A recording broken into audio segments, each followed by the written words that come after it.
are Hollywood now. All right, going live.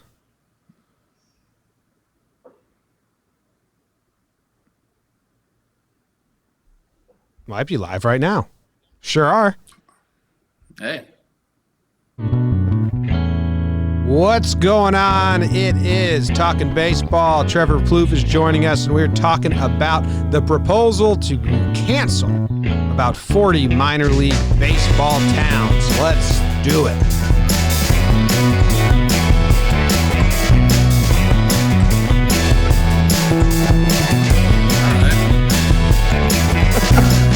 I'm feeling it. All right, there you have it. Welcome back to Talking Baseball. We're joined with Plouffe again. I mean, can we just tell at least the podcast listeners that you will become a mainstay on this show? Do a fun big announcement for social media. If these guys can't keep up, they're pretty much dumb. We were supposed to make like an announcement video, but we got more important shit to talk about. I mean, I don't even know. You know, we're just going for it and let the listeners figure it out. That's what I feel like. Yeah, they'll figure it out. We'll get it. They'll figure it out. Jake, how are you doing? Hey guys, I'm good. Yeah, Wow. we'll do something fun. We'll get once Plouffe comes out to New. We'll put together some good hashtag content or something like that. But I'm doing well, boys. It's good. You look okay. Okay, I'll take that. 10 out of 10 days, I'll take that. Repping your California Strong shirt, so that's nice to see. Always. Always. A shirt is good to see. So the plan is, moving forward, is that once a week, Plouffe will have an episode on Talking Baseball where he brings something to Jake and I that says, hey, let's talk about this. During the season, obviously, it's going to be a lot easier to find a team or a topic or a trade discussion or whatever it is. Today, you guys already know because I said it in the intro. Wow, dude, Jake, just breaking news. Dante Gizzi in the chat said Jake's head's looking big today, and that's huge for you. That's huge. Well, I think Plouffe is helping us with his. He's got his head. Giant Jesse Crane head behind him. Shout out Jesse Crane. It's a big day for me. That's awesome. And speaking of patrons, we wanted to do a big shout out to Sean McLaughlin, Robert Mack, Timmy Crawford, and Joey Kahn. Those are our most recent Patreon subscribers. We appreciate you. $2 a month, patreon.com/JohnBoyMedia. Those all sound like made up names. Like you just made those up. Those were good. Those were good names. I changed Tim Crawford to Timmy Crawford. I took creative license on that one. So I kind of made it up. Okay. All right. So Plouffe, this was the topic that you brought up, and I think it's interesting because if we didn't have an active free agent season, whoa, don't call me Beverly Hills. If we didn't have an active free agent season, yeah, what a flex. Yeah, probably that salon that gave me a $100 haircut asking if I want to come back. But if the Astros scandal and good signings weren't taking up this offseason, I think we'd have so much more talk about the juiced ball and this trying to contract the minor league baseball system and reorganize it. But they're kind of getting pushed by the wayside. We haven't addressed it at all. So I'm actually, I think it's a good topic. Yeah, you know, when you said let's get a topic or two together, this is one of the first things I thought of. I've read some articles about it, but didn't really deep dive into it too much. And then as we decided to cover it, I've been diving in and just finding things out. And the more and more I read about it, the more and more sad I get. We kind of open this show up, we're all smiles and whatnot. But this is like a serious topic that I've probably talked to 6, 7 active and former baseball players about, and they're all like their opinions range, from I don't care to like I have I can fix it, I know how to fix it, and all this stuff. So it's a very passionate topic for players, and I kind of put that out on my Twitter today. I said, does the casual fan care about this? And all the responses that I got back were yes, we care, because this is I've experienced minor league baseball, or I live near a minor league baseball town, and if it gets taken away from me, what are we going to have? So that's kind of where I think we should start, is that, the proposal is 42 minor league teams. It's about a quarter of them that are to just basically be vacated. My first ever year in pro ball, I was in the Appalachian League, and they were trying to get rid of the entire league except for Pulaski, which is a Yankees affiliate. Oh yeah. Yeah, and now it used to be a Blue Jays affiliate when I was there. I don't know why they decided to keep that one. It's not like the jewel of the league or anything like that, but that one ended up not getting on the list. And that's kind of another weird thing about this. It seems like they're kind of random, these towns that are getting affected. Some are small, bad facility type affiliates that you would say, okay, that makes sense. And some, lead the league in attendance and have just put in millions of dollars into the facilities, and they're also on the list. So it's an interesting list, and it's just not good. I don't know if you guys have really gotten into it, but I kind of wrote down bad and good. That's what my notes said. What do you guys want to start with? Well, I'll just open up kind of my mindset going into the conversation. I was scared to talk about this for a while because as soon as it happened, they're getting rid of teams, they're getting rid of jobs, and it was just bombardment by the side that says this is terrible, Manfred's terrible, baseball's terrible, and I just kind of who I am wanted to be like, but wait, there's got to be another side to this, because for years, and especially last season, we've heard constantly about how terrible the minor league system is. These guys don't make any money. They don't even have food. They travel on shitty buses to shitty towns, live in shitty hotels, and play in shitty stadiums, and we need to fix the minor league system. So I was like trying to think like, is this a way to fix that? But I didn't even want to publicly say that or like ask that question because I'm so scared everyone's going to say, oh, like I'm the devil now, just for even trying to figure it out. And then I did a lot of research. I did a lot of reading on it. And it's interesting. Like you said, there's good and there's bad. I do think the public perception got totally skewed by that initial outrage. And we can get into all that. But that's kind of just like where I was like, I'm treading with caution here and I'm trying to have an actually informed opinion on it. And then My thing on that is, Trevor, you mentioned your post today where it was kind of a resounding, like, against it. Like, no, like it's great for our town and we love it, blah, blah, blah. It was the only live baseball we could see around town, stuff like that. And it kind of leaks into Jake's theory of Yelp reviews, which I'm sure you're well versed on, but I'll tell you. But if you read Yelp reviews, you have to sort through them, because you have to think of the person's mindset when they're leaving that Yelp review. If they put one star and they say, worst restaurant ever, they were late for my grandma's birthday, it's like, okay, you just had a bad time. And I think that's kind of what Jimmy was touching upon. And with your post today, the people who are loud right now are the people who are against it. But I don't think anyone knows if that's a majority, if that's a right answer. Those are just the people that are against it right now. So, I think it is funny. We shared one article before this, so we could all have some general knowledge going in. But I'll be honest, and it's how I live a lot of my life. I'm kind of coming in blind. Like we've shared some opinions, and I think there's some obvious stuff that you can put together. But I don't know, like all the economics around it and some of the player stuff. Like I have my ideas and I think they make sense, but also one of my strengths is being not smart enough to know. So I'm interested to see what you got on that good and bad list. Yeah, I got the list. I think the right way to approach something like this, a topic like this, is just to have an open discussion. Like I've tried to formulate an opinion, and it's so hard. Okay, as a player, that's where I have my best perspective. Obviously, that's where I know I've been through the minor leagues. I talked to a bunch of guys, career minor leaguers, guys that are all-stars in the big leagues, and they all kind of have said the same thing, which is very interesting to me. And so I'll start with that because I think that's kind of the main thing that I bring to the show as a player's perspective. So every single player I talked to, every single one agreed that the minor leagues needed to be restructured. Every single one. And as far as contracting teams and bringing the number of players down to the minor leagues, all of them are also in favor of that. There is a dirty secret that's in each organization. When you have that many affiliates and that many players, remember there's only now 26 men at the big league level. So across baseball, it used to be 750, so I guess it's 780 now.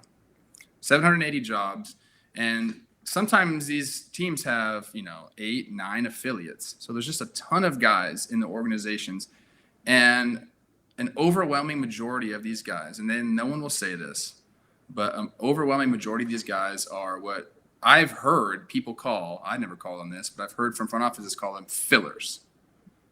They are there to play the game so that the guys that they believe are going to be big leaguers have competition to play against. And that's the only role they have in the organization. Every once in a while, maybe one of them steps up and becomes, well, obviously like Mike Piazza is a great example of that, maybe something like that. But the numbers are so strongly against that. It's a pipe dream. They sell the pipe dream very well, and that's what people hold on to. And I think that is kind of where I draw the line where, yes, it's a dream. A lot of people do it and they're happy. And then they get into it and they realize, like, this is not what I signed up for. So it's that dream they're selling, I think, is wrong. Like, they are not forthright with each player's, I don't even know what the right word is, like what each player means to the organization. Value. And yeah, whatever their value is. And what I've seen a lot, and this is where I kind of tend to agree with the contraction, is I've just seen guys, whether you're out of high school or college, 3 years of college done, high school, none. Go play minor league baseball for 4 or 5 years. You don't make any money, as everybody knows. And then all of a sudden you're back in the workforce, you're released, and you have a year of college left. It's very tough to do. 1 year doesn't sound like a lot, but not a lot of guys go back and get that year finished. At high school, you're basically starting from zero, and you're 25, 26, and you don't have anything to show for it. And that's where I think the biggest push towards contraction for me, the reason I like it is because it's going to eliminate some of that. Yeah. You think that's, and all right, so think about who you're talking to on the other end of the mics, the sickos that love baseball so much. We worked for 2 years not making any money, just talking about the game because we love it so much. So say maybe I had another inch and I had a coach that liked me a little more and I kept fighting the dream. I mean, in the back of my head, I still know what's going on. And I think that's, and you're right, this isn't out there because I think it is just like, it's not good guy stuff. But yeah. No, you're totally right with, I mean, how many guys out of the minor leagues make it to the show in an organization? What is it, 5%, 10%? It depends on the round that you're drafted in. I mean, obviously, the higher the round, the better chance you have of making it to the big leagues. Now, making it to the big leagues is everyone's end goal. But if you make it to the big leagues for a month, is it all worth it? I don't know. Maybe. A lot of guys will probably say, yeah, it's worth it. But yeah, that number shrinks, drastically when you're talking about guys that have three years in the league. Right. So even just to get there for one day, numbers are very, very, against you as you slide down the draft, especially once you get past, I think, round 5. First round, you have about 67% chance to get there. And then it just goes down, down, down until those rounds after that, like the 6, 7, 8, 9, 10, you're looking at like a 10% chance. That's just to play one day in the big leagues. And yeah, it's like people after round 40, it was like 5% make it to the bigs or less than that, something like that. There's not even after 40 anymore. So 40 is the cutoff now. So that's what it was. Changed that. Yeah. Yeah. So it's just that part of it doesn't get told. So I had one buddy who, like what we just talked about, he gave everything to the game, 3 years in college, played 5 or 6 years in the minor leagues, gets out of the game, and he just doesn't know what to do. And I remember him crying on the phone to me saying, I've given everything to this game, and this game left me with nothing. And it was very hard to hear that. And that's just one of many, many, many stories like that. That's pretty sad, Trev. It's tough. Yeah. It's very tough to hear that. I mean, because This you is are kind of giving not our everything. speed. I know. Jake, I want to explain and to Jake and to the listeners that aren't like completely familiar, kind of like the whole plan here. So what they're doing, what they're proposing is that rookie ball and short class A, bam, gone. No more longer a thing. What will happen is they will be AAA, AA, high class A, and low class A. Only 4 things. Right now, those stadiums and those teams are owned by the minor league baseball committee, and they're kind of the people that are treating them like shit. Like, they don't upgrade the stadiums, they don't upgrade the facilities, and MLB has some teams have bought their minor league complex and team just to be like, we need our guys in a better space. So like structurally, all those rookie and class A things will be gone, which in a way makes me think like all those high school kids that get taken in really late rounds, they probably won't get taken, or they won't go to rookie ball. They'll go to college because that's not an option anymore. It just shrinks the class that's going to be sold this dream a little bit. And like, you just get heartbroken when you don't get drafted at 18 years old instead of getting heartbroken and left in the dirt at 25 without a future. I kind of went off point. I didn't want opinions in this. I just wanted to tell you the nitty gritty. There's some, hold on, Trev. It's hard to go. Yeah. Say that again. So that's the thing about this topic. It's just, you can go so many different ways. Like, we can talk about the players, but then, the other part about this is the communities, and not just the people that are working at the stadiums or that have a connection to the stadium. A lot of these cities have invested a ton of money, taxpayer money, into these facilities. And yeah, are they up to par with like Major League Baseball standard? Obviously not. There's a lot of shitty minor league affiliates out there. That's just the brutal truth there. But a lot of these towns, Daytona Beach, for example, they're going to get the axe in this plan, and they just put $2 million into resurfacing their field, and that's just going to be all for naught. They need an affiliated team there to draw fans, and they're not going to have that anymore. And the proposal is possibly getting into some sort of unaffiliated ball, some kind of independent baseball, but that doesn't draw like an affiliated baseball would. So yeah, that's a whole nother issue. There's like so many ways to go with this topic, so it's tough. Yeah, from the things I read, the major issue with the contraction isn't the contraction, it's the restructuring and the fallout. So Jake, they said that MLB wants to work with interleague baseball. Do we call it MILB? Like, what's the MILB? Yeah, MILB. Sure. Minor league ball. Yeah, so they want to work with them to avoid ending up. They want to work with them so they still have baseball in those towns, and that's just not going to be affiliated. And the other interesting thing is they want to make a league that's half affiliated but pseudo not. It's an MLB league, but it's no teams are assigned to a single club, and it's for kids that don't get drafted, but then they can go play in like some sort of weird duck league or some shit like that. That was kind of interesting. The true problem, what I read, the biggest problem here is the restructuring. They're going to take like 16 of the Pacific League, and they're going to knock that down to just 10 teams. And how they're doing it is that if you're a AAA club and you're being told to go down to single A, you get, let me find the exact quotes here. Low class A, a team moving up from low class A to AAA, so huge jump, they would have to pay $12 million to move up. And a team asked to move from AAA to high class A would receive $10 million in compensation to move down. And people are saying that's one of the biggest issues because that's not how minor league teams are valued at all. Fucking AAA in New Britain probably isn't making as much as single A in Charleston or something like that, Absolutely. So Yeah. Yeah. Here's my thing, and that's where Trevor led us into this part of the conversation is where I get hung up, because not only is it okay, so we got the player's job and chasing the dream, but the chasing the dream stuff.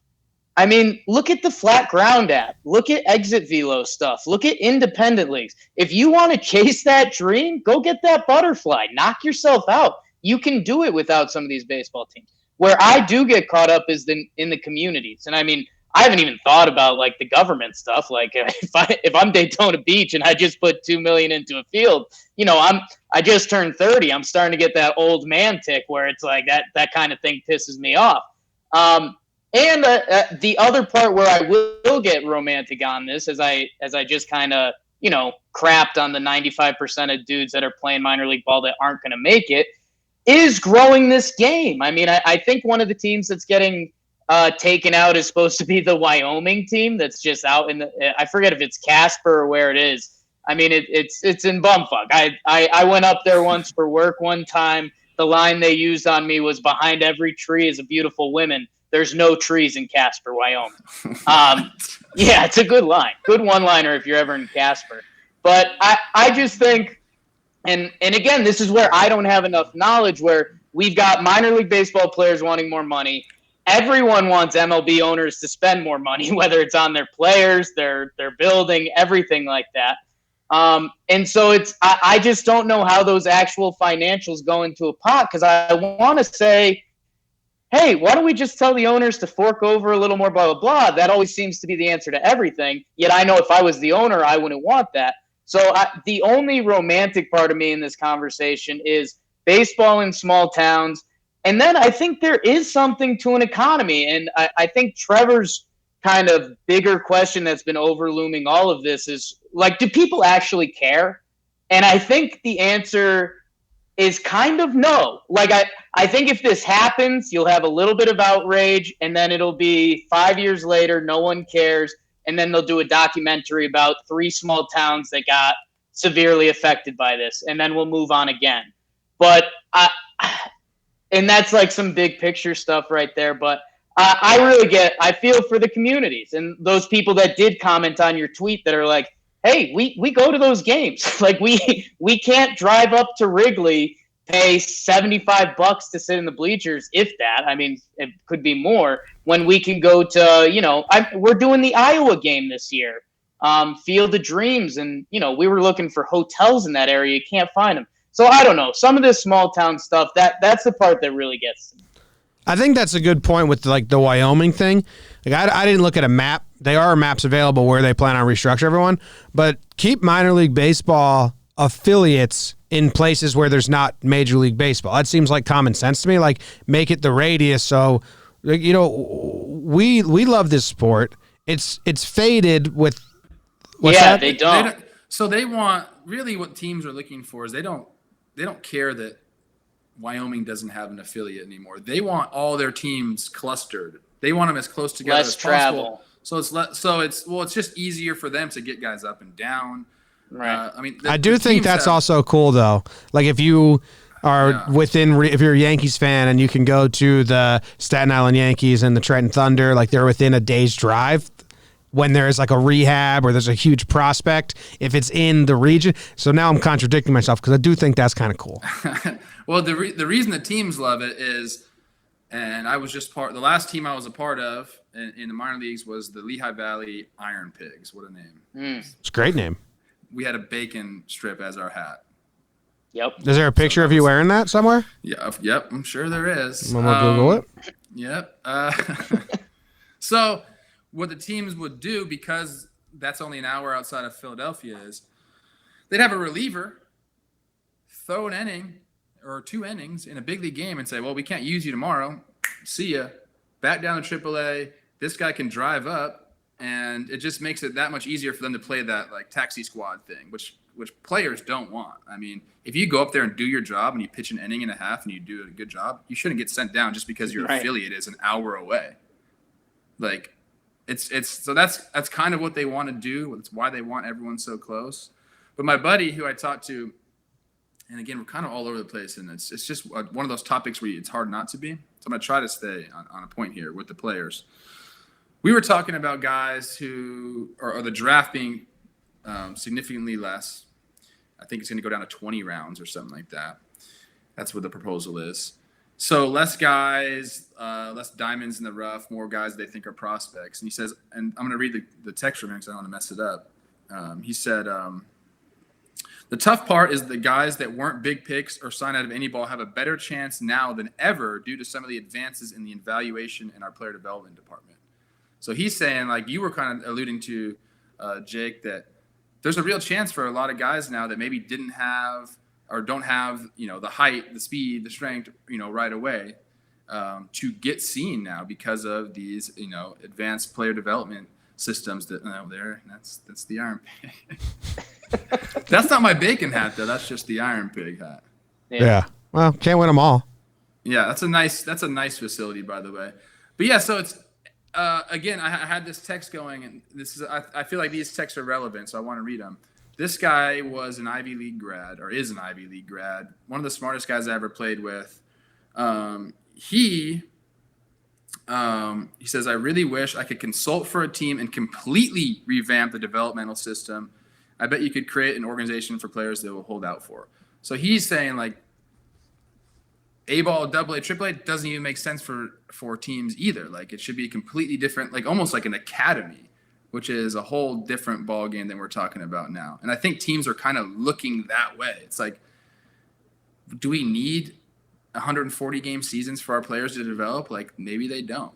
Maybe they go and they play every 4 days, and those other days it's just straight development for them. So I think this is kind of where we're headed as we have new ways to measure, output and develop these players. I think they're going to be looking for different ways different ways to do that, because minor leaguers or your farm system, that is the lifeblood of your organization. If you have a bad farm system, you're probably going to be a bad major league team. You're not going to be able to go trade for players. You're not going to be able to get guys back up when someone gets injured at the major league level. You need to have those guys ready for you. So now I really think they're like, do we need 9 affiliates with crap facilities to replenish our big league team? And I think they're saying no, like we could just do it a different way. And this is the first step for these teams to do that.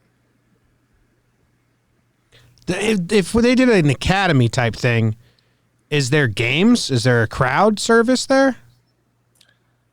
You could do games. I think it'd almost be like a spring training type thing, I think, you have these spring training fields, and I think that's going to be still a big part of minor league baseball and should be a big part of minor league baseball, because you have these great facilities that the big leagues teams use for only a month out of the year, 2 months out of the year. Why can't we just have guys there playing against each other? You're still getting competition, but maybe you don't need a guy to throw 200 innings in the minor leagues. And I think they're really starting to focus on that.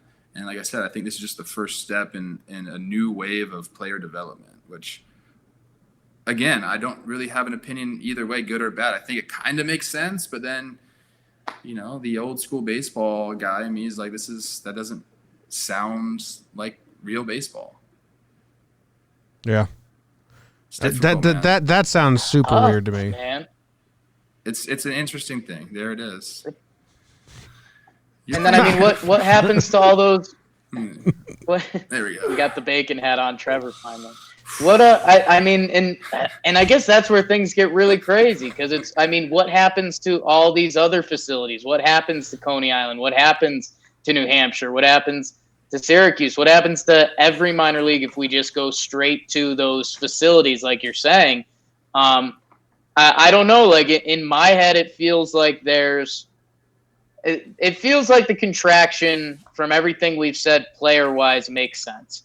But it feels like we still need a solution, and maybe it's combining the two. Maybe it's having these camps, and maybe they travel, whether they're independent or whatever they are, and they could go to different stadiums or something like that. But I have no idea. Like there's so many financials and stuff that gets into this, and this is a part of the reason I copped out on research, because I don't think there's a tip of the iceberg. Like I think, there is a tip of the iceberg, and I think that's kind of what we're doing. But This has so many layers to it that I have no idea. How big of an industry is minor league baseball currently? How do you put a number on that? It's pretty big. it's a big industry. I mean, it's across the country. Multiple leagues. We're talking 8 or 9. And when you get into players, teams, concessions, people that work the games, I mean, everything that goes on, I'll drop some generalities like I normally do, but like there's some sort of too big to fail, or like it's too late to completely change the system. I mean, if we need to contract a little and then we figure out that, we can do some different things with making larger camps or open things that are taken more seriously for the players. I don't know, man. Yeah, I mean, it is a big deal if Bernie Sanders is commenting on it. People, they're feeling the burn on this. And, you're talking about how big of an industry is this. Well, affiliates, big league teams will sign a lease with an affiliate. And to do this contraction, there's going to be a bunch of broken leases. There's going to be a bunch of lawsuits brought forward because we just had taxpayer money put into this facility and now you're leaving. You're leaving before you're supposed to leave. So there's going to be a bunch of lawsuits. It's going to be interesting how MLB handles that. They have their hands full right now with, the cheating scandal and everything that's going on. And now this is coming up. And so this is supposed to take place, not this year, but the following year. And I'll give you guys a guess what the total vote was for it of all 30 teams. Can you give me a guess, yay or nay? 29 yes, and there was 1 asshole. Wait, the vote for the contraction? Yeah. 30 yes. All 30. It just, I mean, listen, towns are going to get hurt, and that sucks. Yes. But that always happens, and I'm reading up now. Someone in the chat and that's watching live, a patron, Quentin Hubner. I'll shout him out because I appreciate it. He said there's a good link from someone on Reddit who talked about how all of the Appalachian teams are leaving, and the write up talks about how places have been going to the Appalachian and West Virginia and leaving forever. Like Cole came, they got to leave, and all this stuff. And he says there was one part I just had that was. It was interesting, like the taxpayer money, that's the stuff that's like, I don't know. Like, I don't know the legality behind all that shit. In 2005, they put $25 million into a new ballpark in Charleston. It's small and it's small population. And there's like better ballparks that were the same cost. I have no idea. It seems fucked up to just take that away from them when the taxpayers pay for that facility. But it seems pretty rude. And then someone left a comment underneath it, General Chillman. And he said, I worked with the Appalachian League for a while. I've been to most of their stadiums. I'm not surprised Pulaski, the Yankees, are the only ones surviving because they're the nicest facilities. It goes on to say, the rest of the league isn't completely terrible in terms of facilities, but it's pretty rough. One team literally shares their field with the local high school, and it looks way more like a high school quality field than a professional field. So I do think we're romanticizing some of these towns a little more than, like, a lot of people on Twitter are probably like fighting the good fight to save this, whatever town that is, save baseball and blah, blah, blah.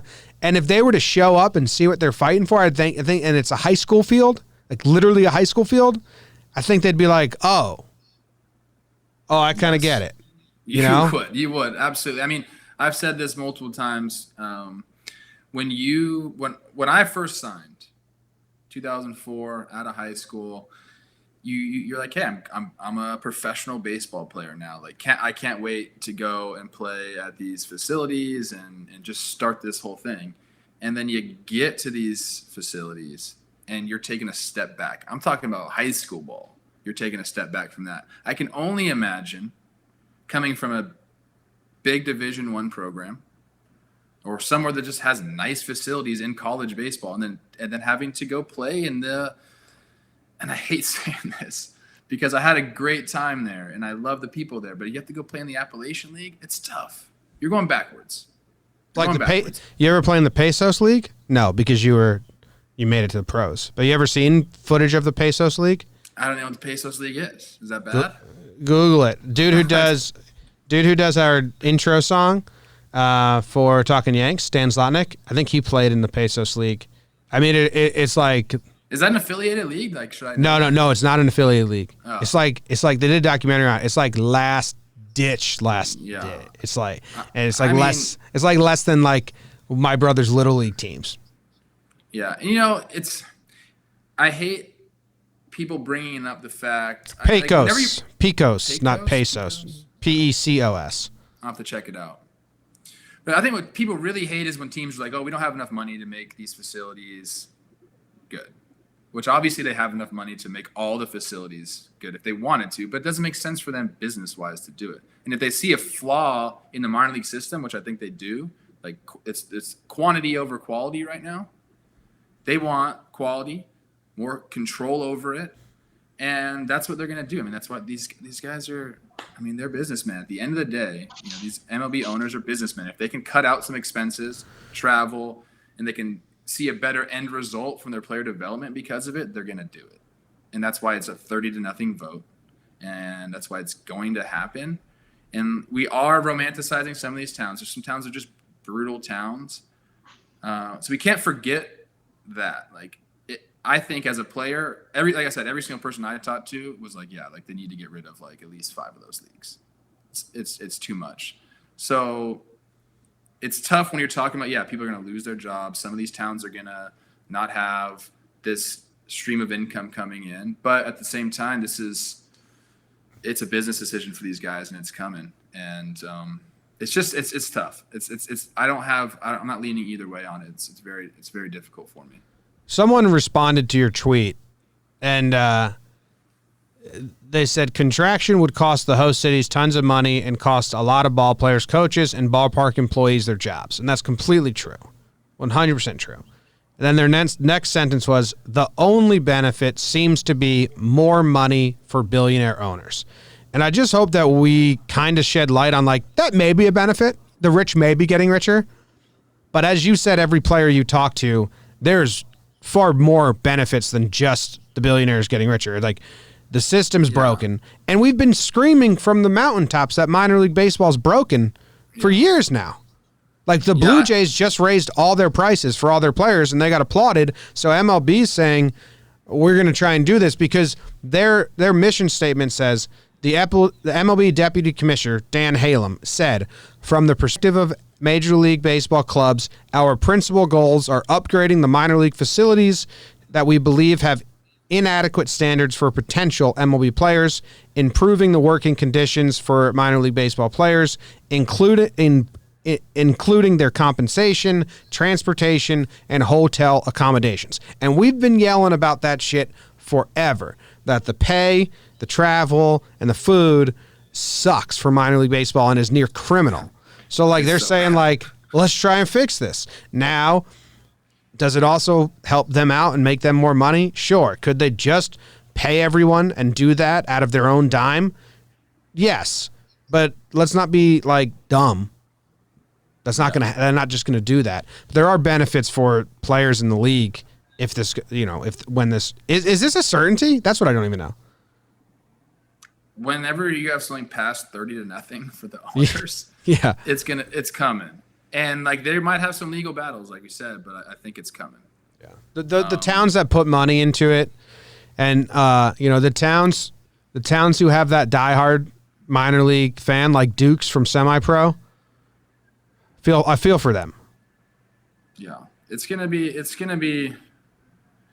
not being talked about right now, but it will be talked about when this goes down. It's going to be a huge story. Like I said, like when you got presidential candidates talking about it, it's big, and now it's just been overshadowed by some other things, but it's coming that this is going to be a big topic. And, I think there's going to be more to talk about as it, becomes a little bit clearer of what's actually going down. Like, I don't know if those 42 teams are going to be the exact 42 teams that are going to be left out. There could be some changes. I read somewhere that you could pay to play basically, if you wanted to, be still affiliated with a team. So there's a lot of things going on. I think we were all over the place in this. I really do. I think we were kind of everywhere. But I want to end it with just like the player perspective that all the players I've talked to. And this is guys who never stepped foot on a major league field, and then all the way to the other side, like guys who are all-stars in the big leagues, and they've all were on the same page that there needs to be a restructuring. There should be less people drafted. There shouldn't be those guys who are just affiliated with the team because they need people to play with the high prospects. Practice squad, basically. Yeah, and but you don't get told you're practice squad. You get told you're chasing the dream. You get sold a dream. You get sold a dream. And not to mention, if you just really think about it, if you invested money into someone, whether it's $1 million, whether it's 50 grand, whatever it is, and then you're sending them off and you're like, hey, go ride a bus for 20 hours. Go eat peanut butter and jelly before the game and Domino's after. And stay in a hotel where the bed is disgusting. Like, you don't want to treat your investments like that. And you're getting treated like that in the minor leagues. I was lucky enough to be a bonus baby, so I had some money. And I tried to help as many guys as possible. Like, I always had my name on the lease, my name on the cable. 5 guys to a 3-bedroom apartment or 2-bedroom apartment. Like, it's crazy, man. But I just think that, if you really just step back and look at it, I think everyone's that I've talked to is in agreement that this is coming. And although it's going to hurt some people, like, it's probably going to end up being good for baseball. Good for baseball, bad for small American towns. I hate saying that. Gosh, man. I think people are going to be mad at me. But yeah, I mean, if I could jump in, A, you guys are monsters. B, no, I mean, you're right. I think there's a lot of stuff that adds up, and it sounds like it's on the bad guy side. And, you mentioned feeling the burn because you just always bring up politics on our fucking show. But, who knows how to get some small town votes and seem like that, or seem like the dude who likes baseball, he's got us talking about him, right? I don't know. I think there is a restructuring. I think what people are more uncomfortable with, and when this topic does come to the light more, which it will, like you're saying, like we've kind of been buried behind some bigger stuff. I think the whole thing is the misunderstanding / people not feeling like there's options. Like you said, you mentioned your buddy dreamed up the restructure. Like I'm sure if we spitballed, we could think of something right now. I feel like people almost want to feel like they're involved in, like, hey, we're taking down these 40 teams, but players are going to make double the salary and this, that, and the other, and we are going to take care of these other towns in a couple ways. It just feels like you're like powerless, and it's in a sick way. It's not helping the sport of baseball, and it is helping the owners. So it does turn into that David versus Goliath. God. Kind of sucks. It does. It kind of sucks. Kind of makes sense. That's kind of where my head's at. Like, I've tried to formulate an opinion, and I'm like, well, it makes sense, but it also sucks. So I don't know where to. That's my opinion. I got a question that's not related to this in any shape or form. Also, not a baseball question. Okay. Here we go. When you see a stray cat, you don't feel a thing, but when you see a stray dog, you feel terrible sadness. Is that a win for cats, or is that a win for dogs? Yes. Because I saw a stray cat outside, and I was like, yeah, stray cats are everywhere. And then I saw a stray dog outside, and I was like, oh, my God. We've got to get this dog a home. Cats don't care. That's what I'm saying. Are cat people like, yeah, that's because cats are badasses and dogs are pussies? Or is it because people care about dogs and don't care about cats? I think it's the first one. I really wish you wouldn't reference. Speaking for the cat people, which I'll never do, don't reference dogs as pussies. That's just kind of contradictory in itself. I'm not on. You never see videos of like a rescued cat getting like nourished back to life. No, cats are survivors. They're mean. They're standoffish. Dogs want to give you love because they're good animals. Okay, great. Awesome. This needed some comedic relief, so I'm happy that you. Well, I got I got a one window view in a back alley of the Bronx here. There's a cat that's always back there. And then there was a dog, and I felt really bad. And then there's a squirrel, and I'm real scared the squirrel's going to climb through my window at some point because I don't got a screen. So I did this whole pod. Yeah, I did the whole podcast in fear of the squirrel. So I hope this made sense, what we talked about. I really do. I think I don't think we formatted it well, but I think we got a ton of info out that I mean, I had to look all that shit up because it wasn't being talked about anywhere. The only thing you heard was baseball's terrible. Yeah. Yeah. Which kind of, for some towns, it is. I think what we've started to realize is you just really can't speak in absolutes when it comes to the game. Like it's always somewhere in the middle. Yeah. The only thing we can speak in absolutes in Jake sucks. The Astros are cheaters. Whoa. Yeah. Wow. We need to throw that in there. Yeah. Damn. Can't be an off-season pod without it. So excited for the 3 Astro fans that have been like, I'm not listening to that show until stuff gets swept over. Like, I really want to listen to baseball stuff, but I'm not listening until some of the Astro stuff's gone. And then they're like, okay, minor league stuff, I could get into this. And then bam, dagger at the end. Brutal. All right. Unbelievable. All right. Thank you guys very much for tuning in. Thank you for the patrons for hanging out with us live. We appreciate it. See ya later. Goodbye. Jake sucks. You gotta ride out this one. I dig it. Shout out Mike Bertano.